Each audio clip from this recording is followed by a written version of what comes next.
that finally, when we talk of big projects, the French had the foot on the door, but it was cancelled. And maybe one of the things I would wanted to know is if I overheard, maybe without them knowing, President Ruto and President Macron discussing about our projects, I would really have wanted to know what they discussed. Back to your question. I think this is the biggest problem that we have in this country, that our economics is tied to political cycles. So I have my 5 years as president, my 5 years as an MP, my 5 years as a women rep. All my projects are tied to 5 years. So when I leave, the person who represents me starts afresh. And that was a bit about Kibaki's Vision 2030. It was trying to transcend presidencies, elections, and so on. So the question is whether we are guaranteed these projects will continue. My hope is that they will. That the next president, the next whoever is going to be in France or in Kenya is going to carry these projects around.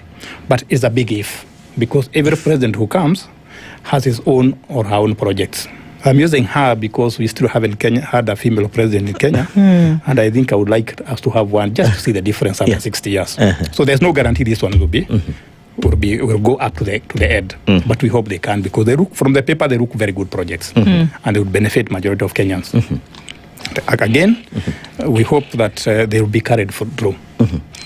Is it between President Ruto and President Macron in individual capacity? Because remember that President Macron is looking for credibility in Europe.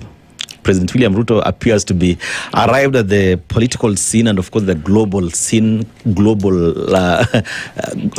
global stage with a lot of gusto. And he appears to be resetting the configuration of the African setup. Is it between the two individuals or between the two countries and the continent by extension? If you remember when President Ruto got into power, he tried to front his credentials up as a Pan-Africanist. And I think I would see this conference in the same perspective, that he still believes that he has Pan-African credentials. So both Macron and President Ruto had a chance to showcase their global reach, their global network. And that's why you kept on hearing that presidents are coming, that president are coming. So for the purpose of politics, I think it was good for President Ruto, because he is telling Kenyans, my Pan-African credentials are still there. I'm not alone. I'm not isolated.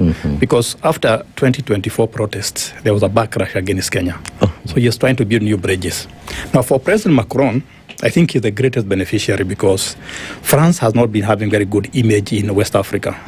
They are withdrawing from a lot of countries or being chased away, whichever way you look at it. So to get a new footing in an English-speaking country, that was a coup for Macron. So for Macron, I would say he was a beneficiary because of that. And that's why I was asking earlier, what would France or China, not France, but what would the UK or China say about this? Because it was unusual to have a Francophone conference in an English-speaking country. Now, I also see it in a different perspective. For a long time, Rwanda was the linchpin of French influence in this country, because they speak French and Burundi. But now, if you go to Rwanda for a conference, you speak in English. So maybe the French are realizing that Kenya could be another starting point. Remember, French also have a lot of interest in the Indian Ocean, Comoros, and places like Madagascar. So Kenya would be a very good bridge between the East and West. But to cut the story short, I think the conference, if you look at the list you have put here, the summit, the list you have put here about the projects that would be implemented, I would say it is between Kenya and France. But if you look at it from a political angle, it was between President Ruto and President Macron. Right. And both of them, I'm sure they have something to gain from there. Remember, by bringing all those presidents here, President Macron had a chance to reach out to them.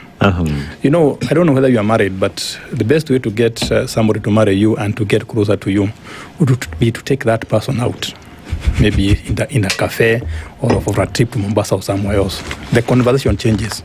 So when you get this West African president and bring them to Kenya, I'm sure the conversation would be very different if the conversation was taking place in West Africa.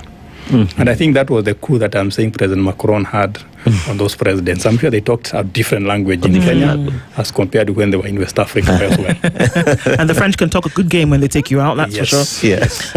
I have not been a victim of them, but I know they are good enough. Okay, so there's one thing that we look specifically at here, which is basically the talk of the town at the moment with all of this, that it just so happens that a cancelled project for the Mao Summit Rironi road that is currently under construction in Kenya under a different partnership, a different project, was cancelled. And now 7 billion shillings is actually being paid to the French for the cancellation of the contract. That same project is now being spent on in Kenya at the moment. I am trying to link this to the economy. Oftentimes we say, well, the economy is growing, and we see it growing at a macro level, and we say that inflation is down and that we've grown by, certain number of percentage points. Most of us don't even know what those things mean. At the end of the day, the economy is growing. If I have a shilling in my pocket and I've had a meal, that's when I know that the economy works, isn't it? Or if I've saved some money, most important. Right. How do you translate that which we see in these mega projects? This major highway is being built, for example, 7 billion